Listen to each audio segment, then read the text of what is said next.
la investigación que yo voy a presentar hoy, titulada Los efectos de las redes sociales en la desconexión moral de los adolescentes, un estudio longitudinal, es una investigación que hemos llevado a cabo a través de un proyecto financiado por el Observatorio Social de la Fundación de la Caixa, con estas convocatorias que hacía de flash call, que eran para, hacer una investigación en un año mediante la metodología de la encuesta. Hemos realizado un estudio longitudinal de 3 oleadas con adolescentes y lo he estado realizando junto a Anne-Marie van Oesten de la Universidad de Ámsterdam. Bueno, el contexto en el que se genera esta investigación es algo en lo que ya vengo trabajando desde que empecé la tesis doctoral, que es el uso de los dispositivos móviles, de las redes sociales por parte de los adolescentes. Como ya sabemos, este uso está muy extendido, no solo entre los adolescentes, también entre la población en general, pero en este caso yo me centro en la población adolescente, que pasa mucho tiempo en usando estas plataformas. Lo que ocurre, que es algo que también se ha trabajado mucho desde LOCA, es que muchas veces en estas redes sociales se están distribuyendo, se están difundiendo una serie de contenidos que pueden ser nocivos para la población. Debido a que cualquier persona que tengamos acceso a las redes sociales podemos expresar nuestras opiniones, podemos difundir comentarios, esto ocurre que muchas veces estos comentarios, esta información no siempre está contrastada y está dando lugar a que sea una fuente de información que puede ser potencialmente negativa para los usuarios, ya sea por la desinformación, el discurso de odio, las visiones extremas que se están difundiendo a través de estas redes sociales. Y por este motivo se está empezando a plantear si el uso de estos entornos podría estar relacionado con lo que sería como el desenganche moral de los adolescentes. Es un proceso en el cual las personas, cuando experimentamos este desenganche moral, empezamos como a racionalizar que podemos tener un comportamiento que no sea ético. Y normalmente la investigación hasta ahora lo que se había centrado era en ver cómo otro tipo de contenidos violentos podían influir en estos procesos en los que va cambiando mi forma de percibir cómo me comporto. Entonces ahora se está trasladando a las redes sociales con el objetivo de ver si existe esa relación. Lo que ocurre es que hasta ahora los pocos estudios que se han hecho son todos de naturaleza correlacional. No existen estudios longitudinales y claro, son fundamentales para ver cuáles son las dinámicas que se están produciendo. Es decir, si aquellos adolescentes que más consumen redes sociales, esto deriva en que se produzca este proceso de desenganche moral, o es a la inversa, como yo tengo este nivel bajo o este nivel, alto de desenganche moral, utilizo mucho las redes sociales buscando este tipo de contenidos más violentos. Y como ya se ha visto en todas las investigaciones que venimos realizando desde el observatorio, las factores individuales son muy importantes. Por lo tanto, también nos preguntábamos en esta investigación si este proceso es el mismo para todos los adolescentes o si existen determinadas características, determinados procesos individuales que moderan el potencial impacto que se produce de las redes sociales. En esta investigación, además, nos centramos en TikTok, que es una de las plataformas de redes sociales más populares en la actualidad, junto con Instagram. En el caso de TikTok, los estudios así más recientes hablan de que al menos los adolescentes pasan 1 hora diaria utilizando esta plataforma, y lo que ocurre con el caso de los del contenido del discurso de odio, lo que se ha visto en la investigación es que, a pesar de que la plataforma ha introducido una serie de medidas para regular, para tratar de evitar estos contenidos, sigue estando presente y sigue siendo visible para los usuarios, entre los cuales se encuentran a los adolescentes. Por lo tanto, el objetivo que planteamos con esta investigación era analizar las relaciones longitudinales entre el enganche con TikTok, el engagement con TikTok, la exposición al discurso de odio en esta plataforma y el nivel de desenganche moral. Y en el caso de las variables moderadoras nos centrábamos en concreto en el nivel de alfabetización digital, en los rasgos de personalidad de los adolescentes y en la identidad de género. Bueno, pues para contextualizar un poquito de dónde viene todo esto, la literatura previa que se ha investigado ya en este área, ahora presentaré brevemente bueno, pues los puntos claves de la investigación. En primer lugar, con respecto al discurso de odio, bueno, es un tema que se ha investigado ampliamente desde el OCA. Sé que brevemente solo voy a introducir esta cuestión porque es algo que ya, bueno, muchos y muchas que estáis aquí en el observatorio estáis haciendo vuestra investigación sobre esta cuestión. Bueno, el discurso de odio se refiere a expresiones violentas o despectivas, que también son denigrantes, sobre las personas, los grupos de personas, porque están basadas en sus características. Lo que dice en la literatura es que, a diferencia del ciberacoso, en el discurso de odio se refiere a grupos de personas por sus características, ya sea por su identidad de género, por su religión, por su origen racial, y no a una persona específica. El discurso de odio, como ya sabéis, es especialmente prevalente en las plataformas, en las redes sociales, más que en otros entornos mediáticos. Y en este caso, bueno, yo, como comentaba antes, me he centrado en TikTok, que bueno, la investigación demuestra que el discurso de odio sigue siendo muy prevalente en esta red social. Por otro lado, la investigación lo que ha mostrado es que cualquier persona que utilicemos redes sociales nos podemos encontrar con este contenido, ya sean en los vídeos que sube un usuario o en los comentarios que la gente pone a ese vídeo. Pero hay algunos factores que pueden incrementar la probabilidad de que nos encontremos este tipo de discurso.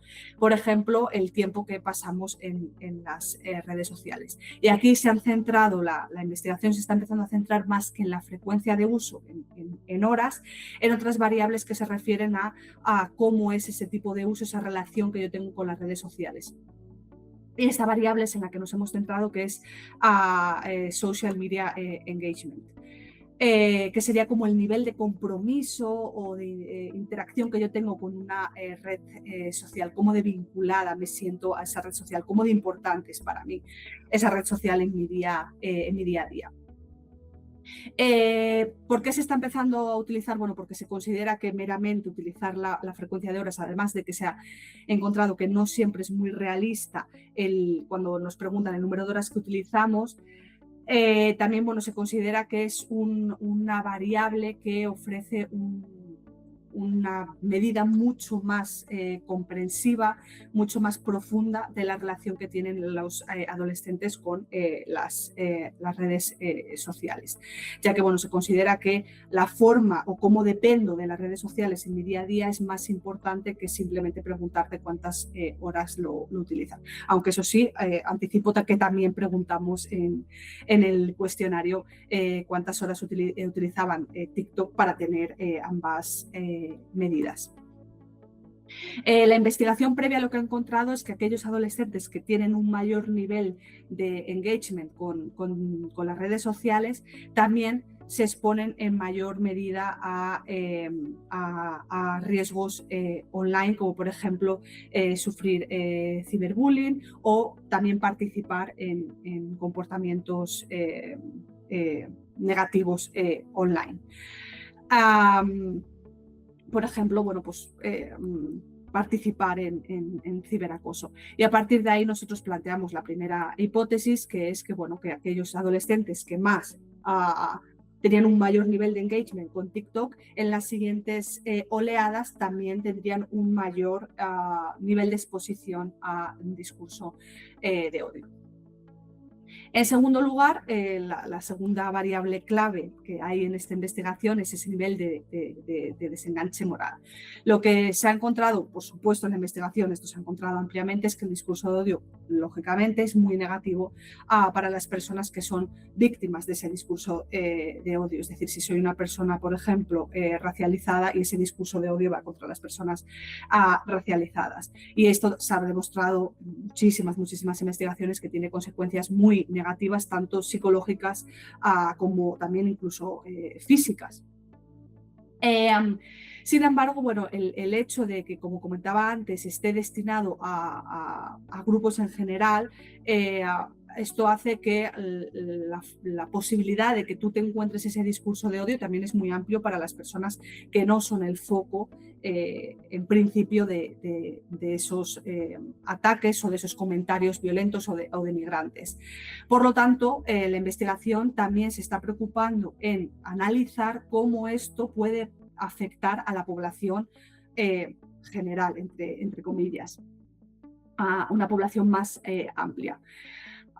Lo que se ha encontrado es que puede afectar a las actitudes, a las creencias del resto de la población.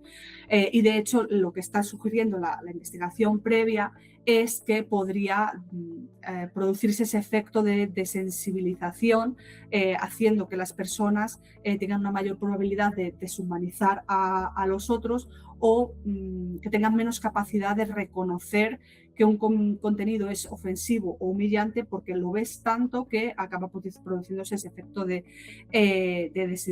desensibilización. Y esto todo parte de este modelo de agresión de Anderson y Bassman del 2002, que lo que argumentaban era que la exposición repetida a contenidos violentos podría desensibilizar a los individuos. Estos son modelos que también han sido criticados. Por eso la investigación es tan necesaria en estos ámbitos, porque hay investigadores que plantean que no se está produciendo este efecto y que ver contenidos violentos no está afectando a mi forma de percibir al resto de las personas, que en esto también, bueno, trabajó en su momento Alex en su tesis que dirigió Juanjo. Bueno, lo que comentaba antes es que en esta investigación nos hemos centrado en el desenganche moral, que es una variable que se ha investigado menos al hablar de los contenidos violentos.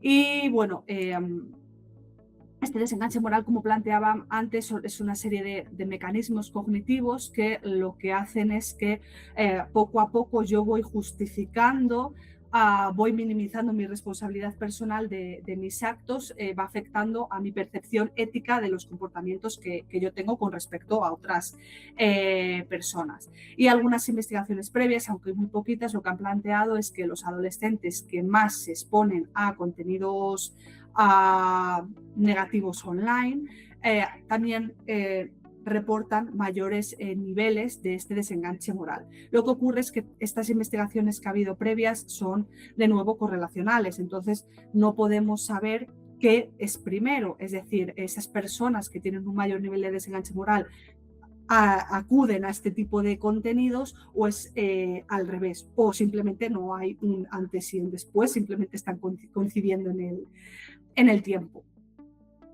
Y a partir de ahí planteamos las otras dos hipótesis, que una mayor exposición a discurso de odio estará relacionado con un mayor desenganche moral en las siguientes oleadas, y que es esa exposición a discurso de odio la variable mediadora que explica por qué los adolescentes que utilizan más redes sociales son los que están a corto plazo mostrando unos niveles superiores de desenganche moral.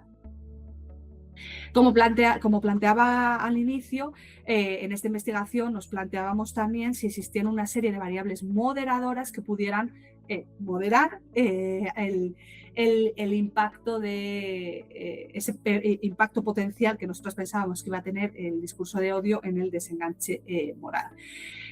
Nos centramos en las competencias digitales, específicamente la competencia más crítica, porque, bueno, es esta competencia la que podría ayudar a los adolescentes a evaluar de forma crítica el contenido que están encontrando. Si yo tengo una capacidad de evaluar de una forma más crítica lo que encuentro online, se supone que no me va a influir tanto, lo voy a ver desde una perspectiva más crítica. Lo que he encontrado relacionado, más o menos relacionado con este tema, la investigación previa, es que aquellos adolescentes que más competencias digitales tienen también encuentran más riesgos online. Es decir, per se tener competencias digitales no evita que yo me vaya a encontrar con determinados contenidos negativos en la red. Lo que pasa que lo que nosotros planteábamos aquí es, vale, me los voy a encontrar igualmente, el que yo tenga competencias digitales no hace que yo no me pueda encontrar un comentario diciendo algo negativo sobre las personas LGTBIQ+, pero sí que puede determinar cómo yo evalúe ese contenido y reducir la influencia que podría tener en mí. Bueno, en mí en este caso en los adolescentes. Esto es porque, bueno, hay cierta evidencia empírica, es poquita, que plantea que estas competencias digitales podrían tener un rol protector en los adolescentes, permitiéndoles reconocer y entender mejor las consecuencias negativas que tienen estos contenidos negativos en las personas. Se ha planteado, por ejemplo, que las competencias digitales sí que podrían reducir los efectos de la desinformación, de toda esta desinformación que existe en las redes sociales, porque las adolescentes que pueden reconocer mejor las noticias falsas también podrían resistir mejor su influencia. Y, por ejemplo, una investigación previa encontró que aquellos que tenían mayor alfabetización mediática, esta alfabetización mediática estaba moderando la relación entre exponerse a contenido online negativo y el desenganche moral. Pero este estudio también era de tipo correlacional, así que de nuevo volvemos a esa idea que planteaba antes de que no tenemos muy claro esa evolución temporal entre las variables al ser solo estudios correlacionales.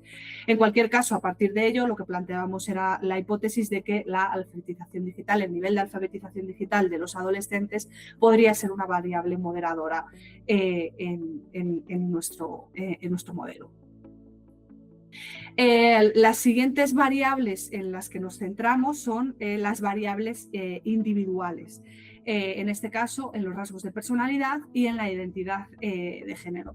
Bueno, este modelo ya lo hemos citado muchísimas veces, que es el modelo de Valkenburg y de Peter, que explicaba, bueno, que las diferencias individuales pueden determinar cómo los medios nos influyen. En este caso, bueno, lo que planteábamos es que estas diferencias individuales podrían determinar el impacto que tendría el discurso de odio en el desenganche moral de los adolescentes. En primer lugar, como decía, nos centrábamos en los rasgos de la personalidad, aunque solo nos centramos en dos, lo que sería la amabilidad y la estabilidad emocional, basándonos en la literatura previa que había apuntado a que estos dos rasgos están muy relacionados con el nivel de desenganche moral de los individuos.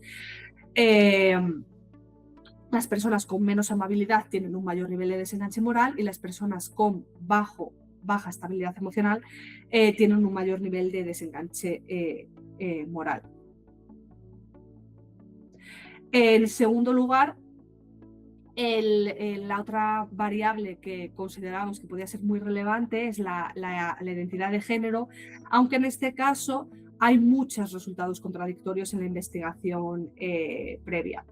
En primer lugar, con respecto a la percepción de las consecuencias que podría tener el discurso de odio, hay investigaciones que hablan de que no hay diferencias basadas en el género de las personas, mientras que otras investigaciones hablan de que las mujeres son las que perciben que el discurso de odio es más negativo.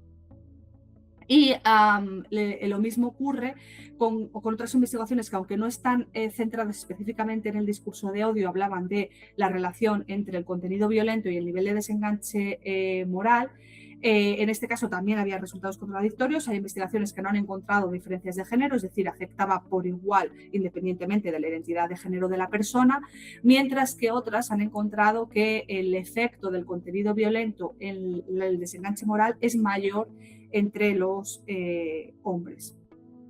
Debido a esta falta de consistencia, de evidencia empírica clara, por eso hemos planteado dos preguntas de investigación. En el primer caso, con los rasgos de personalidad, no había realmente investigación empírica previa que nos pudiera dar soporte a una hipótesis, y en el caso de la identidad de género los resultados eran tan contradictorios que tampoco teníamos una base clara como para plantear una hipótesis. Entonces, bueno, pues planteamos estas dos preguntas de investigación. Entonces, bueno, en resumen, estas eran las hipótesis y preguntas de investigación que queríamos analizar en nuestro estudio, y muy simplificado, este sería el modelo que hemos analizado con las 3 oleadas que hemos hecho en la encuesta. Pasando ya a la metodología, bueno, pues como ya he dicho antes, hicimos un estudio longitudinal con 3 oleadas, con un intervalo de 1 mes entre oleadas. Este intervalo de 1 mes, aparte de, bueno, revisando la literatura previa, fue muy recomendado por las diferentes paneles, en las empresas de paneles que contacté, porque bueno, los adolescentes es una población muy complicada de mantener en estudios longitudinales. Son poblaciones muy volátiles, es decir, hoy estoy en este panel, pero dentro de 2 meses he cambiado de opinión y ya no quiero seguir, y me recomendaron que cuanto más pudiéramos ajustar el tiempo entre intervalos, mejor, para asegurar una mayor tasa de respuesta. Con así veremos que cayó bastante a lo largo, según avanzaba el estudio, fue cayendo mucho la participación. Bueno, utilizamos una encuesta online con Qualtrics y, bueno, pues siguiendo las recomendaciones éticas, necesitábamos el consentimiento informado del progenitor y del menor, esto también dependiendo de cómo contactarse la empresa con ellos, porque al ser mayores de 18 años, teóricamente, o sea, legalmente no hubiera sido necesario, pero en algunos casos el contacto se hacía a través de los padres. La encuesta duraba unos 10 minutos y fue la misma en las 3 oleadas. Como decía, hicimos esta encuesta con adolescentes entre 16 y 18 años en España. El motivo para elegir 16 años y quedarnos con esta franja tan limitada y no haberlo ampliado, por ejemplo, de 14 a 18 años, es que cuando nosotros planteamos esta investigación ya estaban empezando a rumorearse, que sigue estando siempre en el aire, la idea de que el gobierno iba a introducir una limitación al uso de las redes sociales y que no pudieran utilizarlas menores de 16 años. Claro, si los menores de 16 años no podían utilizarlas, no tenía sentido que hiciésemos esta investigación con ellos. Ahora mismo todo esto sigue estando en el aire, sigue habiendo países, creo que era Australia, que sí que han introducido, pero bueno, el motivo principal fue ese, y también, bueno, saltar esa barrera que es el consentimiento de los padres, pues también facilita el acceso, aunque al final una parte de la muestra sí que se hizo a través del contacto, a través de los padres. En la primera oleada participaron 1.803 participantes, en la segunda 1.171 y en la tercera 1.065, por lo que la tasa de retención es baja, pero era lo esperado, era un poco lo que me habían planteado desde la empresa, que con lo que os decía al principio, es una población con la que es difícil mantener altas tasas de participación en diferentes oleadas. La muestra final, es decir, la muestra de adolescentes que hubieran participado en las 3 oleadas, con todos los check controls, con todo, bueno, la muestra final fueron 882 adolescentes, porque hubo participantes que participaban en la primera y la tercera, participantes que participaron en la primera y la segunda, bueno, que hubieran participado en las 3 oleadas, eran 882 adolescentes, como decía, entre 16 y 18 años, y con respecto a la identidad de género, el 52,3% chicos, 47,1% chicas, 0,6% no binario y 0,1% que no quiso indicar su identidad de género. Como explicaré posteriormente, bueno, debido a esta distribución de género, los análisis de género se hicieron utilizando solo la muestra de chicos y chicas con una variable que sería dummy, porque bajo un porcentaje de personas que indicaron otra identidad de género no es suficiente para realizar análisis estadísticos y hacer, bueno, análisis con otras identidades.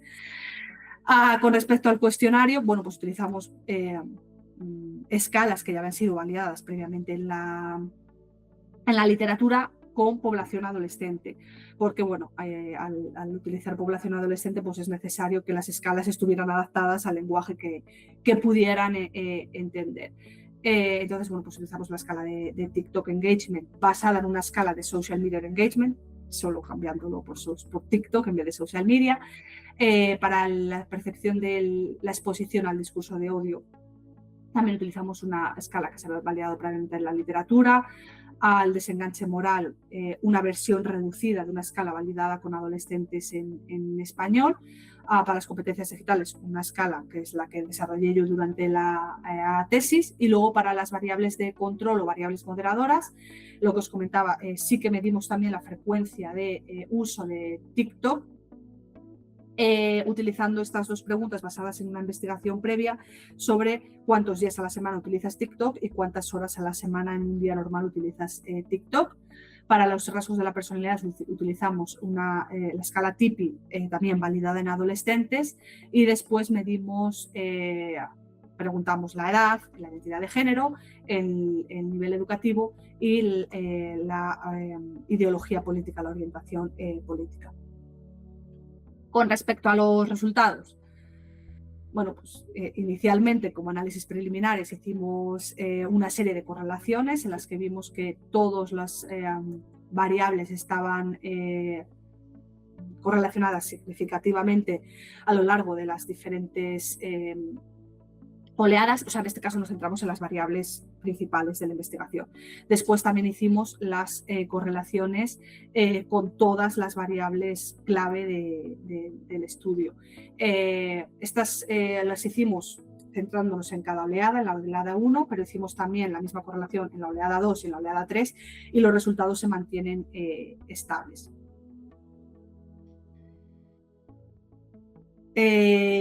Bueno, pasando ya a lo que sería lo importante, que es el modelo, hicimos para analizar este modelo lo hicimos utilizando EMOS, hicimos no sé cómo se traduce esto, así que lo digo directamente en inglés, el Cross-Lake Panel Structural Equational Model, para analizar si TikTok, vamos, lo que era nuestro objetivo que había planteado antes en las hipótesis, si el engagement con TikTok predecía la exposición al discurso de odio en las siguientes oleadas, y esto a su vez predecía un mayor desenganche moral. El modelo tenía buenos índices, como aparece abajo en los diferentes variables, índices relevantes. Y bueno, en este modelo solo aparecen con las flechas las relaciones que fueron estadísticamente significativas, o bueno, en el caso hay una que es tendencial. Pero bueno, lo importante, los resultados muestran que en un primer momento sí que está relacionado ese nivel de TikTok engagement con una mayor exposición al discurso de odio, pero en la siguiente oleada esto se revierte y pasa a ser negativo. Es decir, los que tienen un mayor engagement con TikTok pasan a ver menos discurso de odio en la red social. Contrariamente a lo que habíamos hipotetizado, no hay una relación entre exposición a discurso de odio y nivel de desenganche moral en ninguna de las relaciones longitudinales. Es decir, sí que había relaciones correlacionales entre estas variables. Si vuelvo para atrás, sí que estaba relacionado en una misma oleada, estas variables sí que estaban relacionadas positivamente y significativamente, pero en el plano longitudinal, en diferentes oleadas, esto no ocurre. Entonces, bueno, nuestra primera hipótesis se comprueba parcialmente. Sin embargo, la segunda hipótesis, que planteaba que a mayor exposición a este tipo de contenido, mayor desenganche moral, no se tiene que rechazar, y lo mismo ese papel mediador también se rechaza porque no hay ese paso posterior. Con respecto al rol moderador de la alfabetización digital, creamos dos grupos para analizarlo en EIMOS entre nivel bajo de competencias digitales y nivel alto de competencias digitales, y encontramos que no había diferencias estadísticamente significativas entre los modelos.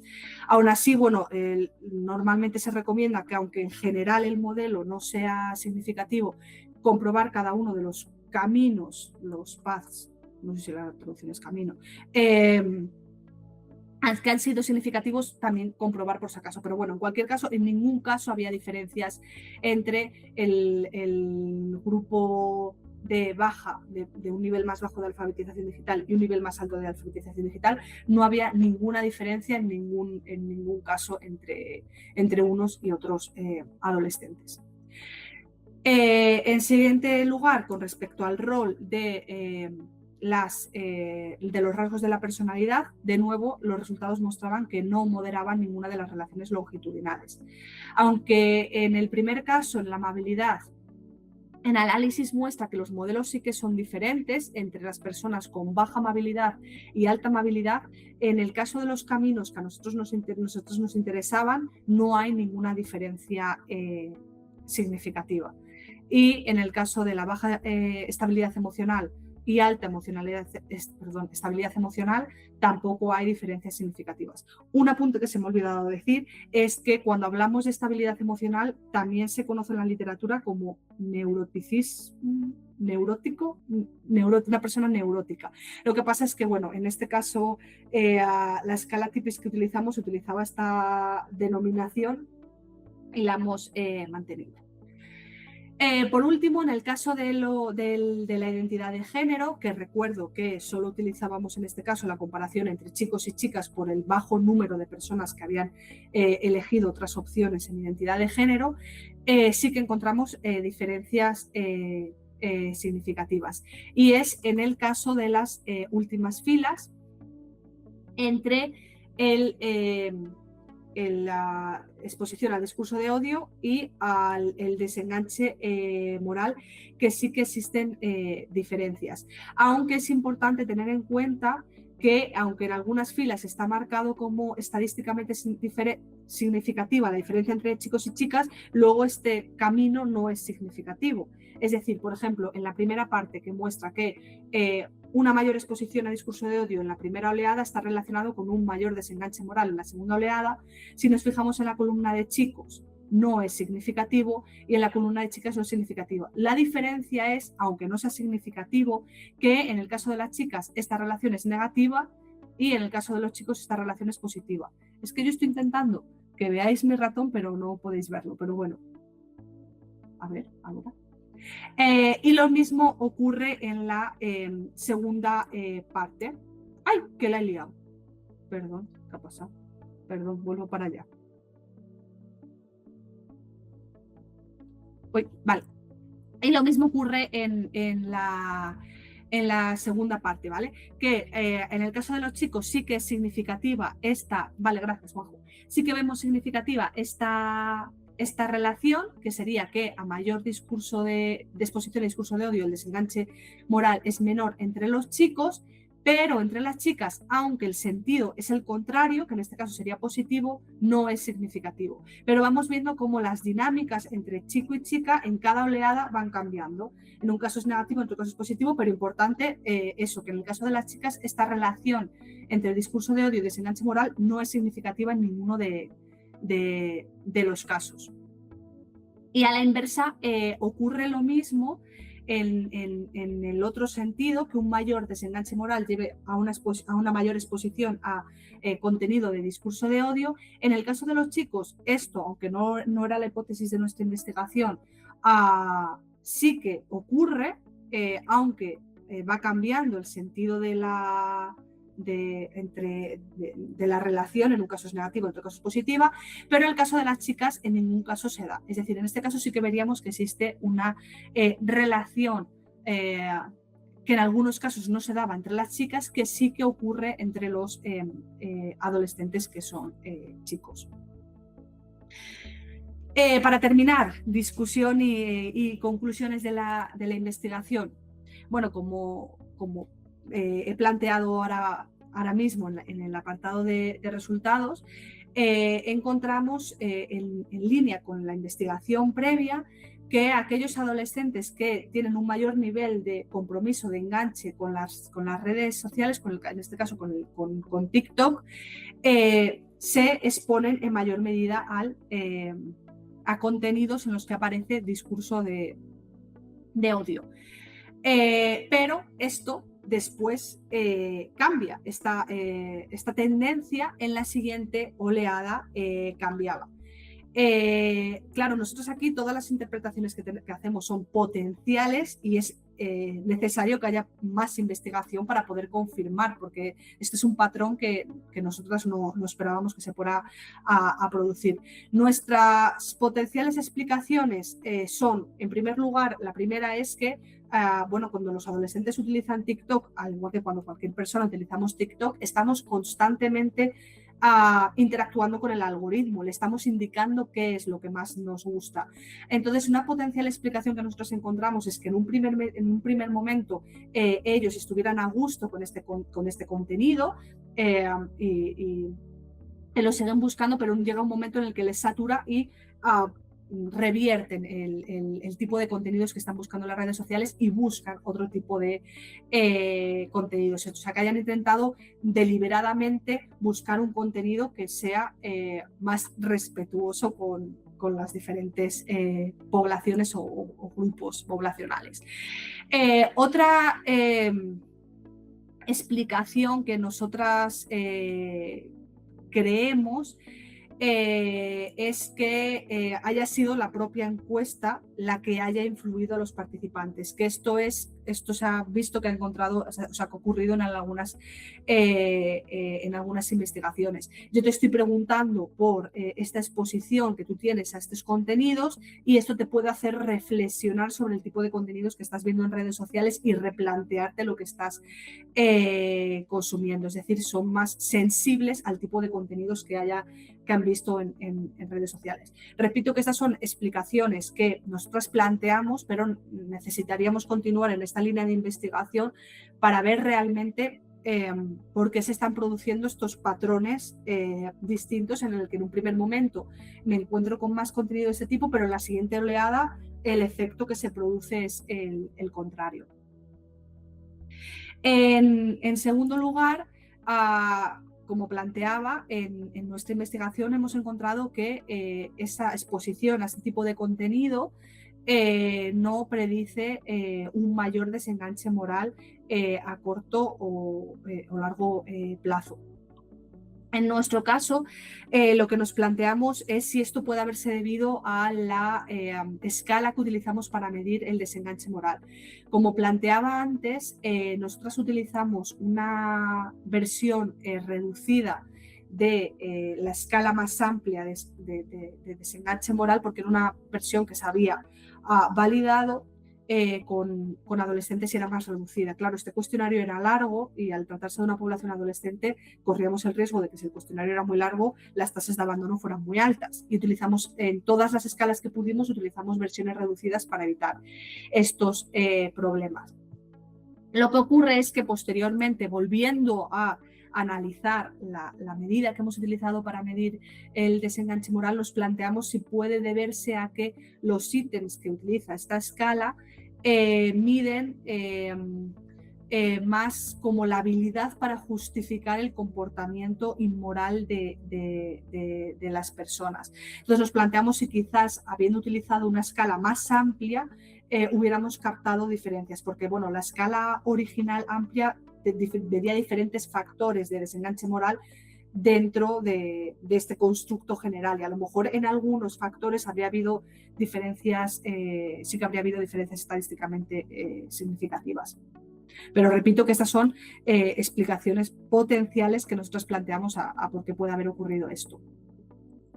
Con respecto a los moderadores, como planteaba, la alfabetización digital tampoco moderaba la relación entre este contenido y el desenganche moral. Es cierto también que la relación no era en este caso estadísticamente significativa, pero aquí también nos planteábamos si podía ser que tendríamos que haber utilizado otro tipo de constructo, porque nosotros utilizamos una variable que medía más esta dimensión crítica, ser, por ejemplo, capaz de reconocer cuando una información es falsa.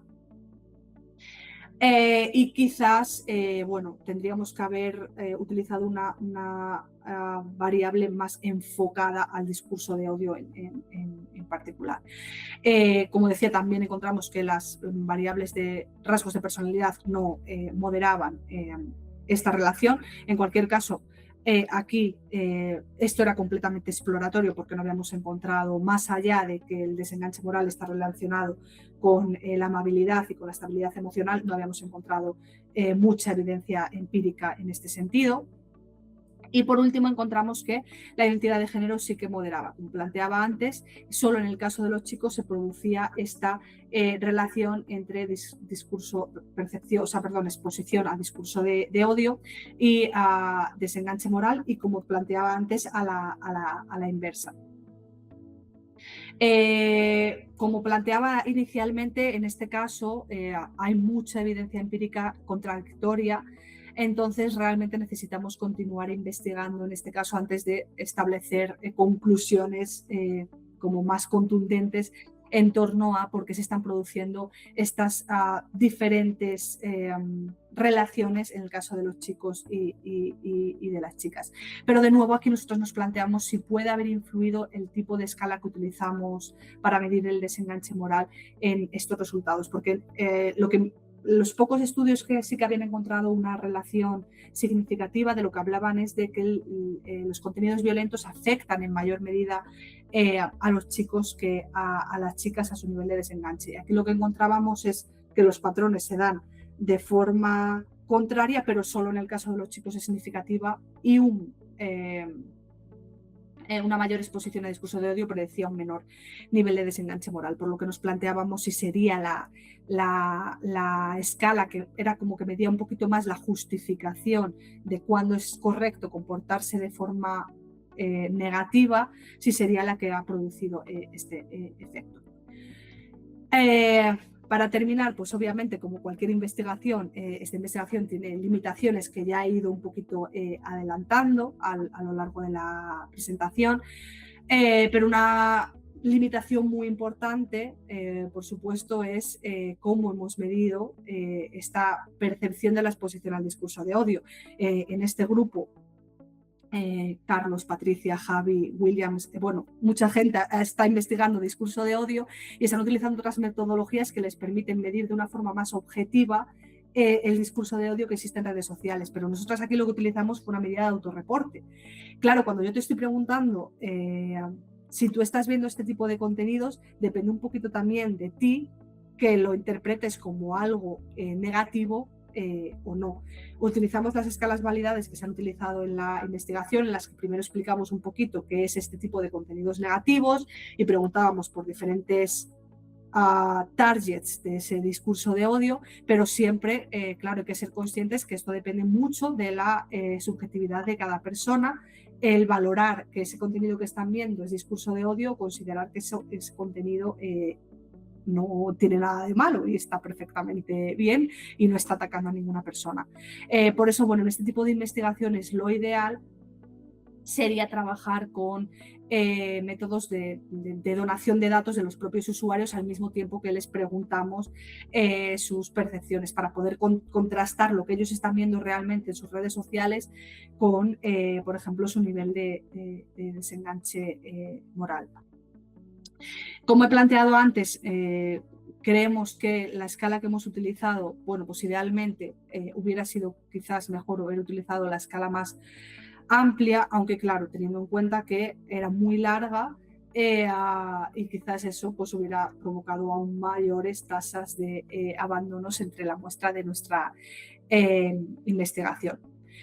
Y por último, bueno, como planteaba ya cuando presenté la muestra, claro, la tasa de abandono ha sido muy elevada en esta investigación. Y esto, claro, obviamente puede haber afectado a los resultados porque, bueno, cuando hemos analizado las diferencias entre las personas que empezaron el estudio y las que terminaron al final, es decir, los adolescentes que solo contestaron una vez y los adolescentes que contestaron a las tres, pues sí que encontramos patrones, pues por ejemplo, que son de una ideología además de izquierdas, personas más amables, son las personas más jóvenes. Entonces, claro, todo eso hace que te hayas quedado con una muestra particular que quizás no represente a toda esa población adolescente, pero por las características de la investigación que hemos hecho. Y esto sería todo. Gracias.